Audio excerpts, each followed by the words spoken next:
हेडलाईन्सचे प्रायोजक आहे NBC bearings, लांब पळण्यासाठी। महायुतीचा फॉर्म्युला 37-8-3 राहण्याची शक्यता। भाजप 37, शिवसेना 8 तर अजित पवार गटाला 3 जागा मिळण्याचीही शक्यता।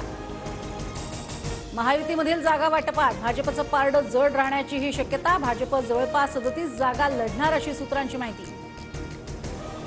महायुतीत शिंदेंच्या शिवसेनेला 8 जागा मिळण्याची शक्यता। उत्तर पश्चिम मुंबई, हिंगोली, कोल्हापूर, पालघरसह वाशिम यवतमाळची जागा शिंदे गटाकडून जाण्याचीही शक्यता।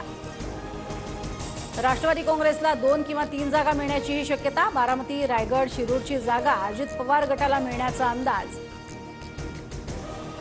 राष्ट्रवादी काँग्रेसकडून लोकसभेसाठी 9 जागांची मागणी। बारामती, रायगड, शिरूर, सातारा, गडचिरोलीसह बुलढाणा, दिंडोरी, धाराशिव आणि परभणीसाठी दादा गट आग्रही।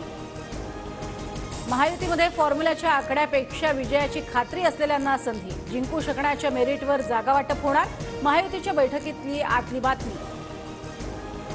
मित्रपक्षांना सन्मानजनक जागा देऊ, जागा वाटपाबाबत योग्य वेळी माहिती देणार उपमुख्यमंत्री फडणवीसांची प्रतिक्रिया। तर शहा नड्डांसोबतही भाजप नेत्यांची बैठक सुरू। शिंदे गटा एवढ्याच जागा आम्हाला मिळाव्यात, अजित पवार गट ठाम, चर्चेतनं योग्य मार्ग निघेल, भाजप आम्हाला दिलेलं आश्वासन पाळेल, भुजबळांची प्रतिक्रिया। जागा वाटपावरनं दादा गट आणि शिंदे गट आक्रमक, भाजपच्या मित्रपक्षांच्या आग्रहामुळे महायुतीच्या जागा वाटपांचा फॉर्म्युला बदलण्याची शक्यता।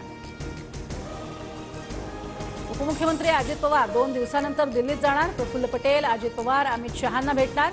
जागा वाटपावर अंतिम निर्णय होणार, सूत्रांची माहिती।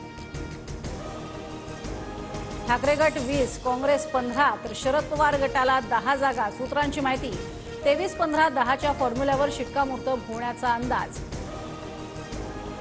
मवियाच्या वंचितला 3 जागांचा प्रस्ताव। काँग्रेस आणि ठाकरे गट प्रत्येकी 1-1 जागा देणार।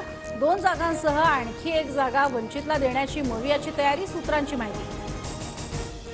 मवियाच्या बैठकीत प्रकाश आंबेडकर सामील। 9 मार्चला पुन्हा बैठक, पुढील बैठकीत बऱ्याच गोष्टी ठरतील, प्रकाश आंबेडकरांचं वक्तव्य। जागा वाटपाबाबत कोणतेही मतभेद नाहीत, प्रकाश आंबेडकरांच्या जागांच्या प्रस्तावावर बैठकीत चर्चा, संजय राऊतांची प्रतिक्रिया। मोदी आणि शहांनी राज्यातील काही भाजप नेत्यांचे कान टोचावे, आमचा विश्वासघात होणार नाही याची दक्षता घ्या, केसानं गळा कापू नका, रामदास कदमांची टीका। माढा लोकसभेची जागा महादेव जानकरांना मिळणार, शरद पवार आणि महादेव जानकर यांच्यात चर्चा। 2 दिवसात अधिकृत निर्णय होणार, सूत्रांची माहिती। आता संसदेतूनच आवाज उठणार, शिवानी वडेट्टीवारांकडून काँग्रेसकडे चंद्रपूरसाठी उमेदवारीची मागणी। आरोप करणारे आणि शिव्या शाप देणारे लोकसभा निवडणुकीनंतर बेरोजगार होतील, मुख्यमंत्री शिंदेंची उद्धव ठाकरेंवर टीका। उद्धव ठाकरे 2 दिवस धाराशिव आणि लातूरच्या दौऱ्यावर, उद्धव ठाकरे तुळजाभवानी मातेचंही दर्शन घेणार।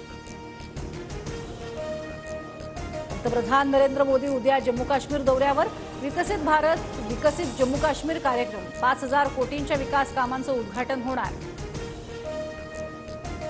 शरद पवारांची 9 आणि 10 मार्चला दिल्लीमध्ये पक्षातील राष्ट्रीय नेत्यांसोबत बैठक, पवार गट महाराष्ट्रासह इतर 2 राज्यात निवडणूक लढवण्याची शक्यता।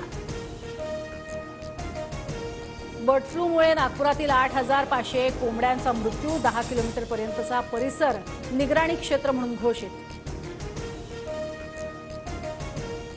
हेडलाईन्सचे प्रायोजक आहे एनबीसी बेरिंग्स, लांब पळण्यासाठी।